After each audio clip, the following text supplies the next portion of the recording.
మేము ఇక్కడ ఉండబట్టి 2 సంవత్సరాలు అవుతుంది. మాకు రోడ్డు లేదు, కరెంటు లేదు, మంచి చెడ్డ ఏమీ లేదు. మేము బాడిగలు కట్టుకోలేక పుట్టపర్తిలో ఇండ్ల పని చేసేవాళ్ళము. ఈ కాలనీలో వస్తే మాకు ఏ సౌకర్యం లేదు. అధికారులు కావాలంటే ఒకరోజు ఒక ఫ్యామిలీలో ఉండి చూడండి. ఇక్కడ చెట్టు చేమ అంతా గుబురుగా ఉంది. ఏ మనిషి వచ్చి ఏం చేస్తున్నారో కూడా ఎవరికి తెలీదు. నైట్ 6 కాగానే చాలా మబ్బు ఉంటుంది. అందరూ భయపడి ఎవరిండ్లలో వాళ్ళు ఉంటున్నాం. ఇక్కడ దాదాపుగా మగవాళ్ళు బయటే పనిపోతున్నారు. లేడీస్ మొత్తం అంతా ఇంట్లో భయపడి వాకిలు వేసుకొని ఉండే పరిస్థితి వస్తుంది. తర్వాత సండే టైమ్స్ ఈ డ్రింకర్స్ కానీ పేకాట వాళ్ళు కానీ బైకుల మీద విపరీతంగా వస్తున్నారు. లేడీస్ చాలా భయపడుతున్నారు. అసలు ఎట్లా ఉందంటే అధికారులు వచ్చి ఒక్కరోజు మాతో స్టే చేస్తే వాళ్ళకి తెలుస్తుంది మా ప్రాబ్లం ఏమి అనేది. ఇక్కడ భర్త లేని వాళ్ళు ఉన్నారు, భర్తలు ఉండి కూడా ఇబ్బందులు పడుతున్నాం. ఇప్పుడు నిన్న లేదు మొన్న అబ్బం శుభం తెలియని ఒక వ్యక్తిని ఒక హిందీ వాళ్ళు మర్డర్ చేసినారు. రీజన్ ఏమి? అతను ఏం పాపం చేసినాడు? అతని పిల్లలు ఏం కావాలా? మాకు చాలా పరిస్థితి ఘోరంగా ఉంది. దయచేసి అధికారులు మా పైన ఏదన్నా దయ చూపించాలా. మెయిన్ రోడ్డు సార్, మొన్న కూడా నీళ్లు కూడా రావడం లే, వాటర్ ట్యాంకులు బోల్టా పడింది.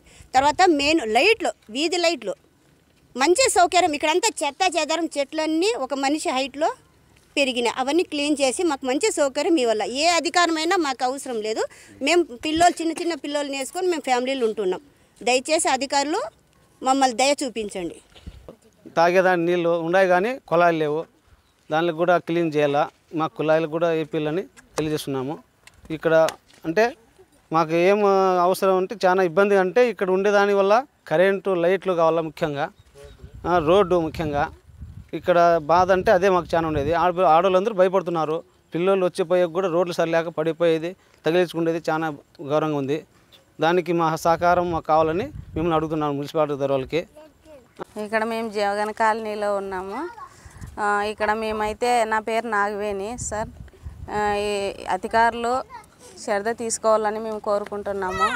ఇక్కడ పిల్లలు చాలా ఇబ్బంది పడుతున్నారు సార్. మాకు చాలా భయం వేస్తుంది. ఇక్కడ స్కూల్కి పోయి రావడానికి కానీ పిల్లలు చాలా ఇబ్బంది పడుతున్నారు. మేము ఆడవాళ్ళు ఒక్కరు ఉండాలంటే చాలా భయం అవుతుంది సార్. మాకు ఇక్కడ లైట్లు వేయాలి, రోడ్లు రావాలని మేము ఎంతో మిమ్మల్ని వేడుకుంటున్నాము. అధికారులని మీరే మా మీద దయ చూపించమని మిమ్మల్ని అడుగుతున్నాము సార్. మీరే మా మీద దయ చూపించండి. మాకు ఈది లైట్లు కావాలా తండ్రి. 2 ఏళ్ళు అవుతుంది సార్ ఇక్కడ వచ్చి. మేము ఇంతవరకు వీధి లైట్లు లేవు సార్. ఇక్కడ రోడ్లు లేవు సార్. మేము చాలా ఇబ్బంది పడుతున్నాం సార్. మాకు చాలా భయం వేస్తుంది సార్. ఇక్కడ గత ప్రభుత్వంలో దాదాపు 3500 ఇల్లు లేని నిరుపేదలకు ఇల్లు స్థలాలు ఇవ్వడం జరిగింది.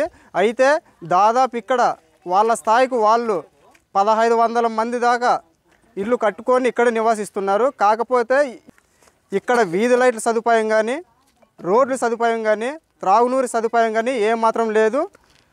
రాత్రి సాయంత్రం 6 అయితే చాలు, ఇక్కడ ఏదో పూర్వకాలంలో ఒక 100 సంవత్సరాల కింద ఉన్నట్టుగా ఇక్కడ కనపడుతుంది. అప్పుడు కరెంటే ఏ విధంగా అయితే లేకుండా క్యాండిల్స్లో అంటించుకొని బతకాల్సిన అవసరం వచ్చిందో ఇప్పుడు కూడా అదే బతికే ఉంది. మనకు చూస్తే ఇక్కడ 2 కిలోమీటర్లోనే జిల్లా కలెక్టర్ గారు ఆఫీస్ ఉండుకొని కూడా పక్కనే ఉన్న ఈ 2 కిలోమీటర్లు చూస్తే ఈ దౌర్భాగ్యం అనేది ఉంది. అంటే ఎప్పటికీ మారని ప్రభుత్వాలు వస్తున్నాయి కానీ ప్రజల పక్షాన నిలబడే ప్రభుత్వాలు అయితే మాకు కనపడట్లేదు. మొన్న రీసెంట్గా జరిగిన కూటమి ప్రభుత్వం మీటింగ్ అనంతపురంలో జరిపినారు. దానికైన ఖర్చులో కనీసం 1% ఖర్చు పెట్టినా ఇక్కడున్న సమస్యలు మొత్తం క్లియర్ అవుతాయి. ఆ విధంగా మీరు ఎందుకు చేయలేకపోతున్నారు? వీటిపైన అనేక సార్లు మున్సిపల్ కమిషనర్ కావచ్చు, అధికారులు కావచ్చు, మేము ఎన్నోసార్లు వినతిపత్రాలు ఇచ్చుకొని ఇక్కడున్న సమస్యలను మేము వాళ్ళ దాకా తీసుకొని పోయినా కానీ ఇప్పటివరకు స్పందించలేదు. ఇక్కడ అనేక మంది చిన్న పిల్లలు ఉన్నారు. ఇక్కడ చూసే 7 అడుగులు పైగా మొత్తం చెత్త పెరగడం జరిగింది. విష పురుగులు వస్తున్నాయి. ఈ మధ్యలో చూస్తే మొన్న రాత్రి మర్డర్ ఒకటి జరిగింది. ఎవరు వస్తున్నారో తెలియట్లేదు, ఎవరు పోతున్నారో తెలియట్లేదు. కనీసం వీధి లైట్లన్నా ఉంటే వీళ్ళు మనోళ్ళు, వీళ్ళు వేరే వాళ్ళు అని గుర్తుపట్టడానికి కూడా వీళ్ళకి అవకాశం లేకుండా ఈ ప్రభుత్వం కానీ, ఇక్కడున్న నాయకులు కావచ్చు, ఇక్కడున్న మున్సిపాలిటీ అధికారులు కావచ్చు చర్యలు తీసుకోకపోవడం చాలా బాధాకరం. ఇది వ్యవసాయ కార్మిక సంఘంగా మేము ఖండిస్తున్నాము. తెలుగులో న్యూస్ కి ఫాస్టెస్ట్ యాప్ ఇప్పుడు టోటల్లీ న్యూ అవతార్లో జస్ట్ 5 seconds లో కంప్లీట్ న్యూస్.